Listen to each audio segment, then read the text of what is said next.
என்னுடைய ஆவிக்குரிய ஒரு நல்ல சகோதரன் பிராண சிநேகிதன் என்று வசனம் சொல்லுகிறது போல எங்களுடைய அதிகமான சம்பாஷணை எல்லாம் சில உபத்திரவங்கள் வரும்பொழுதும், பிரச்சனைகள் வரும்பொழுதும், போராட்டங்கள் வரும்பொழுது யாரிடத்திலும் பகிர்ந்து கொள்ள முடியாத காரியங்களை நாங்கள் ஒருவருக்கொருவர் பகிர்ந்து கொள்வோம். அப்படி ஒரு அற்புதமான நல்ல நண்பனை, நல்ல சகோதரனை, ஆவிக்குரிய சகோதரனை கர்த்தர் தந்ததுக்காக ஸ்தோத்திரிக்கிறேன். ஹல்லேலூயா. கரங்களை தட்டி ஆமென் உற்சாகமா நாம் வரவேற்கலாம். ஆமென். அன்பு சகோதரன் நோவா அவர்கள் வந்து உங்களுக்கு முன்பாக அவருடைய ரட்சிப்பின் பாதையை, ரட்சிப்பின் அனுபவத்தை நம்ம மத்தியிலே பகிர்ந்து கொள்வாங்க. ஆமென். அதை தொடர்ந்து நாம் ஐயாவுடைய கரத்திலே கொடுக்க போகிறோம். கர்த்தருடைய மகா பரிசுத்த நாமத்திற்கு மகிமை உண்டாவதாக. காலையில் நான் எழுந்து 4:30 மணிக்கு ஜெபம் பண்ணும்போது எப்போதுமே வழக்கமாக நான் சொல்லக்கூடிய வார்த்தை என்ன, ஆண்டவரே உமக்கு பிரியம் இல்லாத இடத்துக்கு என் கால் போயிடவே கூடாதுப்பா, உமக்கு பிரியம் இல்லாத எதையும் என் கை செஞ்சிடவே கூடாதுப்பா, உமக்கு பிரியம் இல்லாத எதையும் என் கண்ணு பார்த்துடக்கூடாதுப்பா, உமக்கு பிரியம் இல்லாத வார்த்தைகளை என் காது கேட்கக்கூடாதுப்பா அப்படின்னு மோஸ்ட்லி நான் ஜெபிப்பேன். இந்த நாளில் என் ஜெபத்தை கேட்ட தேவன் என் கால்களை இந்த வானத்தின் வாசல் ஜெப வீட்டிற்கு நீண்ட நாள் கழித்து அழைத்து வந்திருப்பதற்காக நான் தேவனுக்கு முதலாவது நான் நன்றி சொல்றேன். வானத்தின் வாசல் கீழக்கோட்டை திருச்சபை மக்களுக்கும் என்னை இங்கே கொண்டு வந்த தேவாதி தேவனுக்கும் அழைத்த அன்பு ஆவிக்குரிய சகோதரர் வில்லியம் அவர்களுக்கும் இங்கே வந்திருக்கிற எல்லா ஆவிக்குரிய சகோதரருக்கும் முதல்ல என்னுடைய நன்றியையும் தேவனுக்கு நான் செலுத்துகிறேன். என்னுடைய சாட்சி வாழ்க்கை அப்படின்னா 35 வருடத்திற்கு பின்னாடி போகணும். அப்படி என்னுடைய சாட்சியை வந்து சொல்லணும்னா இந்த வேதாகமத்தில் எழுதியிருக்க நபர்களுடைய சாட்சியை தாண்டி என்னுடைய சாட்சி என்பது ஒரு கடுகளவு கூட கிடையாது. இந்த வேதாகமத்தில் எழுதப்பட்டிருக்கிற சாட்சிகள் எல்லாமே ஒவ்வொன்றும் நாம் தியானிக்கும் போது அது நம்மளை உயிர் பெற செய்கிற சாட்சிகளாக இருக்கு. அப்படி நாம் தினமும் எந்திரிச்சு நாம் வேதத்தை வாசிக்கும் போது நாம் கண்டுபிடிக்கிற சாட்சிகள் எல்லாம் நம்மை ஆவிக்குள்ள உயிர்ப்பிக்கும். அப்படி நீங்க எபிரேயர் புஸ்தகத்தை வாசிக்கும் போது 11ஆம் அதிகாரம் முழுவதும் அந்த எபிரேயர் ஆக்கியோன் என்ன எழுதுறாருன்னா, எல்லாரையும் ஆபிரகாம் முதல் ஏனோக்கு முதல் கடைசியில் மல்கியா தீர்க்கதரிசி வரைக்கும் இருக்கக்கூடிய சாட்சிகளை குறித்து அவர் எழுதிட்டு 12ஆம் வார்த்தையில சொல்றாரு. 12ஆம் அதிகாரம் முதல் வார்த்தையில மேகம் போன்ற இத்தனை திரளான சாட்சிகள். யாராவது வாசிக்க முடியுமா? ஆண்டவருடைய நாமத்துக்கு மகிமை உண்டாவதாக.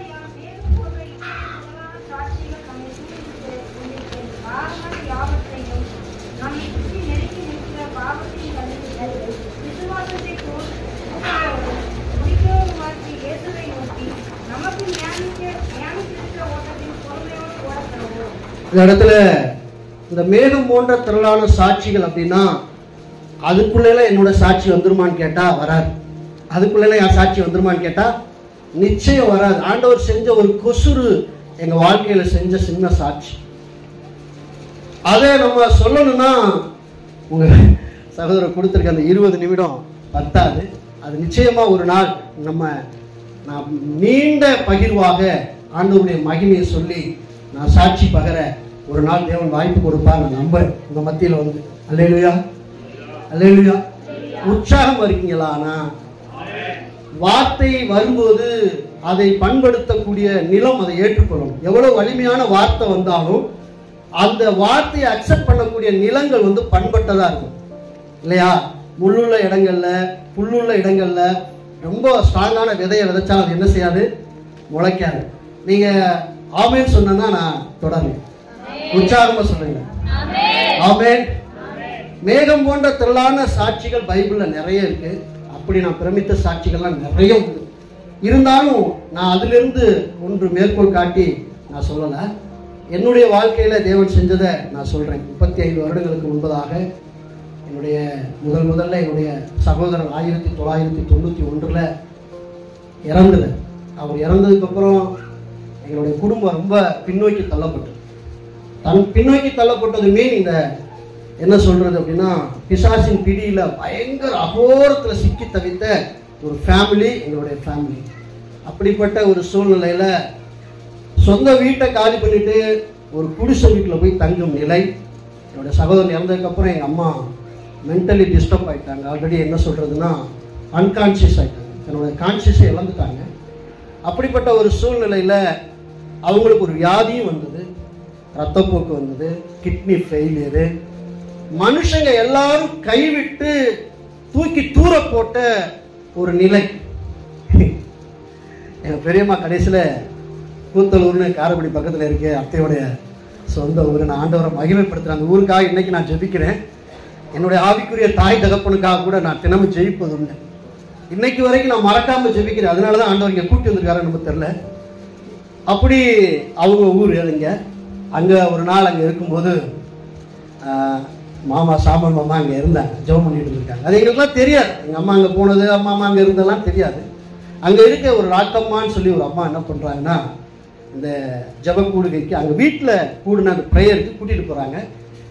அந்த கூட்டிட்டு போன அந்த நிமிடத்தில் ஆன விடுதலை இன்ன வரைக்கும் தொடர்ந்து கைத்தட்டி சொல்லுங்க. அந்த நிமிடத்தில் துவங்கின விடுதலை 30 ஆண்டுகளை தாண்டி இன்னமும் என் தாயார் சுகமோட, ஆண்டவருக்கு பலனோட, இன்னைக்கு விவசாயம் செய்யக்கூடிய எனக்கு பெரிய துணையோட தேவன் சாட்சியா வச்சிருக்கிறான்னு சொன்னா விவரிக்க முடியாத நன்றி தேவனுக்கு நம்ம சொல்றோம்.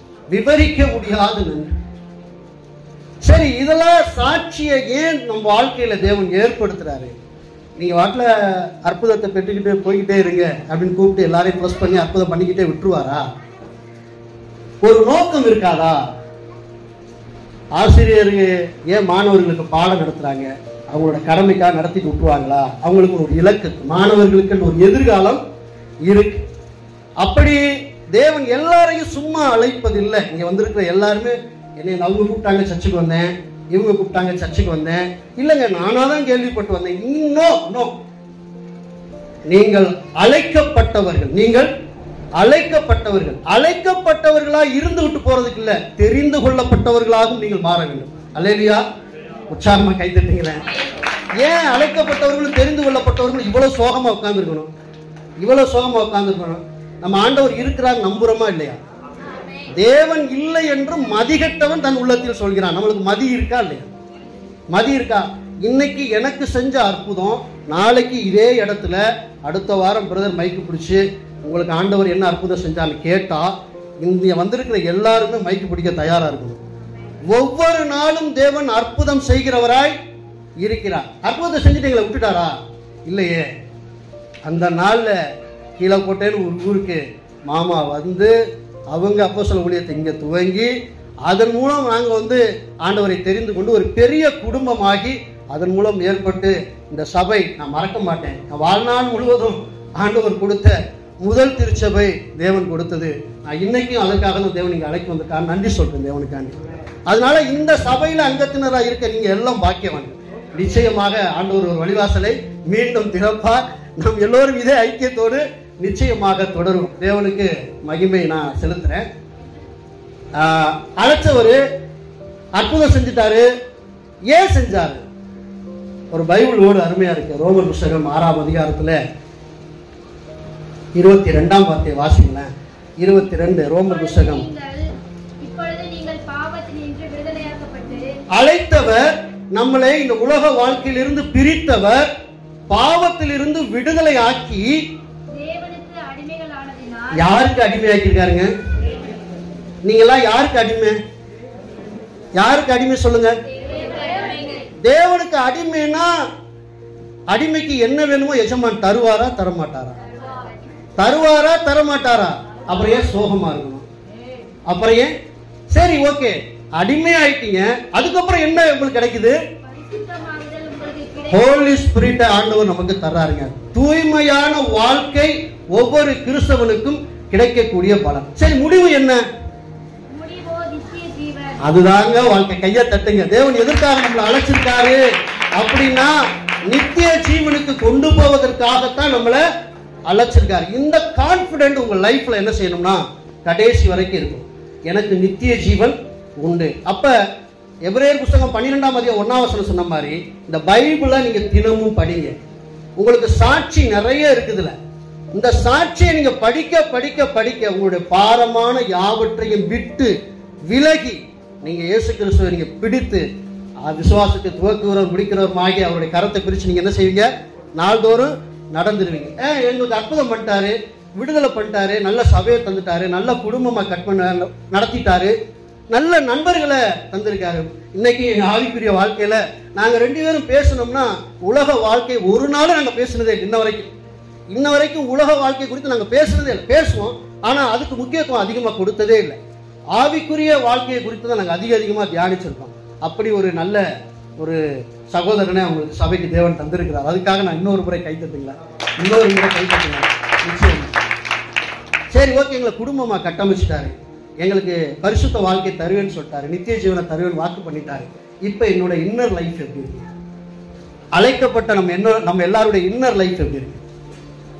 எல்லாருமே ஹோலி ஸ்பிரிட் நிறைஞ்சவங்களா நம்ம வாழ்றோமா? கையை தூக்கி சொல்லுங்களேன். நான் பரிசுத்தமா தேவனுக்கு உண்மையா வாழ்றேன். வாழ முடியலைன்னா நம்முடைய அந்தரங்க அறை வீட்டுக்குள்ள தேவனுக்கு எனக்கு கிடைத்த ரகசியத்தை நான் சொல்றேன். அந்தரங்க அறை வீட்டுக்குள்ள போய் தேவனோட நீங்க உறவாடி தேவனுக்கிட்ட ஆனஸ்டா நேர்மையா, தேவனே இதெல்லாம் என்னால செய்ய முடியல, கடக்க முடியல, எனக்கு பலன் இல்லை, இதெல்லாம் எனக்கு செய்ய எனக்கு நீங்க சத்துவத்தையும் பலனையும் கொடுத்துருங்கப்பான்னு ஆனஸ்டா. மனுஷங்க பார்க்கும்போது ஈஸியா ஜெபம் பண்ணிடலாம். பிரதர் நீங்க ஜெபம் பண்ணுங்க அப்படின்னா ஆதியாகமத்துல இருந்து வெளிப்படுத்தின வரைக்கும் வசனத்தை பிச்சு தள்ளிடலாம். ஆனா அந்தரங்க லைஃப்ல, இன்னர் லைஃப்ல யாருமே பார்க்காத இடத்துல ஒரு மனிதன் ஜெபிக்க முடியும்னா அவன் நிச்சயம் ஒரு ஹோலி மேனா தான் இருப்பான். கைத்தட்டுங்களேன். ஒரு ஹோலி மேனா தான் இருக்கும். இப்படி உங்க வாழ்க்கையில நான் சாட்சியை பெருசா சொல்லி முடிக்கலாம். நான் ஏன் சொன்னது 20 நிமிஷத்துல ஒரு சின்ன ஒரு இன்ட்ரோடக்ஷன் அவங்களுக்கு கொடுத்துருணும் ஆண்டவரை பத்தி. அவருடைய சிலுவை காட்சியை நான் அடிக்கடி திங்க் பண்ணேன். ஆண்டவரே எனக்காக நீங்க ஏப்பா இந்த சிலுவை சுமந்தீங்க? நான் அது ஒரு 2 லைன் பாடலான்னு நினைக்கிறேன். சிந்தையில் பாவம் குடிகொண்டதாலே சீர்கெட்ட மனிதனை மாற்ற நிந்தையை சுமந்து விந்தையாய் மாறி மாந்தரை காத்ததாலோ உங்க சிரசினில் முட்டாளோ அரசே, அதுதான் சிலுவையின் பரிசே. உங்க சிரசினில் முட்டாளோ அரசே, அதுதான் சிலுவையின் பரிசே. அவரை ஃபீல் பண்ணுங்க. அவரை சிலுவை காட்சி நீங்க ஃபீல் பண்ணீங்கன்னா உடையாத உள்ளமும் உடையும், உருகாத நெஞ்சம் அவர்தானே தஞ்சம், எனக்காக பலியாக வந்தான். கலங்காதோ கண்கள் வழியாதோ கண்ணீர், கல்வாரி காட்சியை கண்டு, கல்வாரி காட்சியை கண்டு. நீங்க நித்திய ஜீவனை அடையணும்னு தேவன் விரும்புறாருன்னா அதற்காக அவருடைய மகனையே தந்திருக்கார். அதற்காக யோவான் 3ஆம் அதிகாரம் 16ஆம் வார்த்தையில அவரை விசுவாசிக்கிறவன் எவனோ அவன் கெட்டு போகாமல் நித்திய ஜீவனை அடையும்படி அவரையே தந்தருளி இந்த உலகத்தை தேவன் என்ன செய்தார்? அன்பு கூர்ந்தார். இந்த வேர்டை நீங்க வச்சுட்டு உங்களுடைய மகனையே தந்த தேவன் நீங்க, அப்ப எனக்காக இந்த பிரச்சனை எல்லாம் சரி பண்ணி தரமாட்டீங்களா? சாட்சியை நீங்க அடுத்த வாரம் சொல்லணும். சாட்சிய நீங்க அடுத்த வாரம் சொல்லணும். எதிர்பார்ப்பேன், நான் கேட்பேன் எத்தனை பேர் சாட்சி சொன்னாங்க. இன்னர் லைஃப்ல நீங்க முழங்கால் படிட்டு தேவன்ட்ட உங்களுடைய மகனையே எங்களுக்காக தந்தீரே ஆண்டவரே, இதெல்லாம் எங்களுக்கு சின்ன பிரச்சனை இல்லையா? ஒரு படிப்பு பிரச்சனை, ஒரு ஏதோ ஒரு இக்கட்டான ஒரு சோதனை, சின்ன சின்னது அவர் பார்வையில் இதெல்லாம் அற்பமானது. வானத்தை உண்டாகினாரு, உண்டாயிருச்சு. நீங்க என்னைக்கு உங்களுக்கு கஷ்டம் வந்தா நான் ஒரு விஷயம் உங்களுக்கு சொல்லட்டா, நீங்க உடனே உங்க வீட்டை விட்டு வெளியில வந்துருங்க. வானத்தை அண்ணாந்து பாருங்க, அதோட கிரியைகள் எவ்வளவு பெருசா இருக்குன்னு பாருங்க. இதெல்லாம் கிரியேட் பண்ணது யாருங்க? இதெல்லாம் கிரியேட் பண்ணது யார் சொல்லுங்க சத்தமா? இதெல்லாம் படைச்சவர் யாருங்க? அப்ப அதை பெரிய படைக்கிற அளவுக்கு அவர் வல்லமை இருக்குன்னா உங்க சின்ன பிரச்சனையை தீர்க்க முடியாதா? அவர்னால உங்க வியாதியை தீர்க்க முடியாதா? உங்க கஷ்டத்தை தீர்க்க முடியாதா? இதுலதான் டெஸ்ட் பண்ணியிருக்கு. இதுலதான் உங்களுடைய சாட்சி இருக்கு. ஒவ்வொரு கிறிஸ்துவனுடைய சாட்சி நீங்க வாழ்ற வாழ்க்கையில தான் இருக்கு. அடுத்த முறை நான் கண்டிப்பா வாய்ப்பு கொடுக்கும்போது நான் வந்து இன்னும் கூடுதலா அவங்களுக்கு என்ன செய்யறேன், அதிக சாட்சியை சொல்றேன். இன்னைக்கும் ஆண்டவர் எனக்கு 2 குழந்தைகளை தந்திருக்கார். நான் தேவனுக்கு நன்றி செலுத்துறேன். ஏன்னா இந்த ஊருக்குள்ள இந்த குடும்பம் எந்திரிக்குமான்னு பார்த்தவங்க முன்னாடி எந்திரிச்சு தலை நிமிர செய்தார் என் தேவன். தலை நிமிர செய்தார். என் தலையை எண்ணெயினால் அபிஷேகம் செய்து அவர் என் தலையை உயர்த்தினார். இன்றைக்கு இந்த எல்லாருமே இந்த குடும்பமாடா இது அப்படின்னு ஆச்சரியப்படும் அளவிற்கு தேவன் எங்களை உயர்த்தி இருக்கிறார். எங்களை உயர்த்தின அதே தேவன் இன்றும் உயிரோடு இருக்கிறார். உங்களுடைய பிரச்சனைகளையும் சரி செய்ய அவர் பெரிய பெரிய பெரிய வல்லமை உள்ளது. பெரிய பெரிய வல்லமை. உங்களுக்கு கஷ்டம் வந்துச்சுன்னா நீங்க வீட்டை விட்டு வெளியில் வாங்க. நான் சொல்றேன், வானத்தை அண்ணாந்து பாருங்க, மரம் செடிகளை பாருங்க, ஏன் உங்க கீழே போற ஒரு எறும்பு பாருங்க, அதுக்குள்ள தேவன் எவ்வளவு ஞானத்தை வச்சிருக்கான்னு பாருங்களேன். சின்ன எறும்புக்குள்ள தேவன் ஞானத்தை வச்சிருக்காருங்க.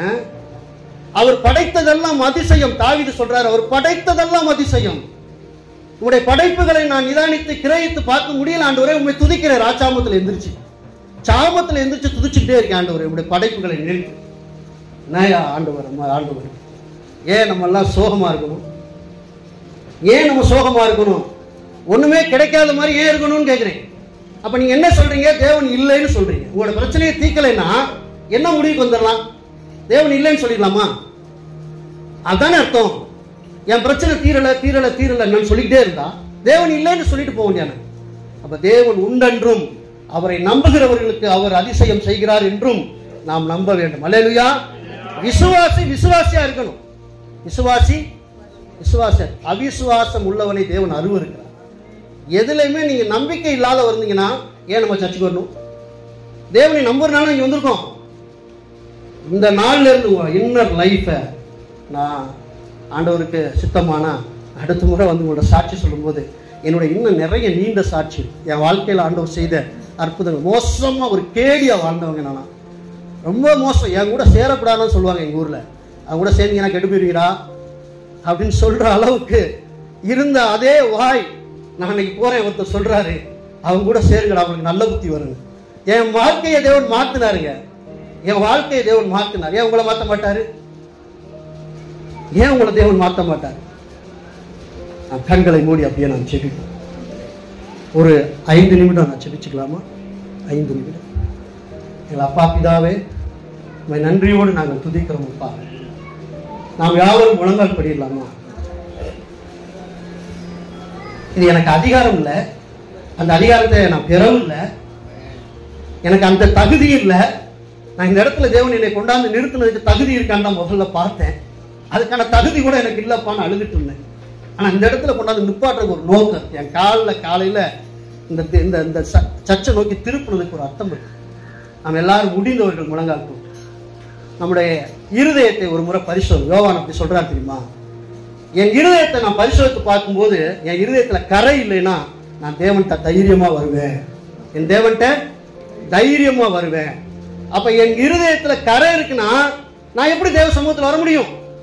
அப்ப நான் முதல்ல தேவன்கிட்ட என்ன கேட்கிறேன்னா, என்ன கழுவிருங்கப்பா, என்ன கழுவிருங்கப்பா. ஏசாயா 1 சொல்றாரு, உன் சத்தம் வான பரியந்தம் உயர்த்தினாலும் நோ ஐ நாட் அக்செப்டட். உங்களை முதல்ல கழுவி சுத்திகரியுங்கள். உங்களை கழுவி முதல்ல நீங்க மாத பிறப்பா இருந்தாலும் ஓய்வு நாளா இருந்தாலும் உங்க பண்டிகை ஆத்மா வெறுக்கிறது இழைத்து போச்சு வேணாம். முதல்ல உங்களை கழுவி சுத்திகரிங்கப்பா. நாம இப்ப தேவன்கிட்ட கேட்போம், எல்லாரும் ஆனஸ்டா தேவன்கிட்ட கேட்போம். எங்கள் அப்பா பிதாவே, நன்றியோடு நாங்கள் துதிக்கிறோம். உங்களோட சத்தத்தை உயர்த்தி இருதயத்தின் ஆழத்தில் இருந்து தேவனே, இந்த நாள்ல எங்களை அழைத்ததோட நோக்கத்தை நாங்கள் புரிஞ்சுக்கிட்டோம். மேகம் போன்ற திருநாள் சாட்சி நீங்க எங்க கையில 66 புத்தகத்தில் கொடுத்துருங்கப்பா. நாங்க தினமும் படிச்சு எங்க வாழ்க்கையில நாங்க சாட்சி வாழ்க்கை வாழ எங்களுக்கு உதவி செய்யுங்கப்பா. வானத்தையும் பூமியும் சகலத்தையும் உண்டாக்கின வல்லமை உள்ள தேவன் நீங்க. எங்களுடைய பிரச்சனைலாம் உங்களுக்கு ஒரு சின்ன தூசுப்பா. நாங்க அதை உங்களுடைய வாழ்க்கையில எங்களுடைய வாழ்க்கையில அதை பிரயோகப்படுத்த எங்களுடைய தனிப்பட்ட வாழ்க்கை ஜபத்துல உங்ககிட்ட நாங்க சொல்லி நாங்க அதை பெற்றுக்கொள்ள எங்களுக்கு கிருபை தாங்கப்பா. எங்களுக்கு கிருபை தாங்கப்பா. இந்த நாள்ல இருதயம் உங்களை கிட்டி சேராம எங்களுக்குள்ள பாரமான பாவமான வாழ்க்கையெல்லாம் இருக்குன்னா இந்த நேரமே எங்களை மன்னிச்சிருங்கப்பா. இந்த நேரமே எங்களை மன்னிச்சிருங்கப்பா. எங்களை கழுவி சுத்தப்படுத்துங்கப்பா. எங்களை இருதயத்துல நீங்க குடி வந்துருங்கப்பா. ஏன்னா நாங்க தான் தேவனுடைய ஆலயமா இருக்கிறோம்ப்பா. நீங்க எங்களை வாசமா இருக்கிறீங்கப்பா. எங்களை நிரப்பிடுங்கப்பா. எங்களை நிரப்பிடுங்கப்பா. உங்களை ஜபத்தை தேவன் கேட்டார். அல்லேலூயா. இயேசுவின் நாமத்தில் ஜெபிக்கிறோம் பிதாவே. தேவனுக்கு மகிமை.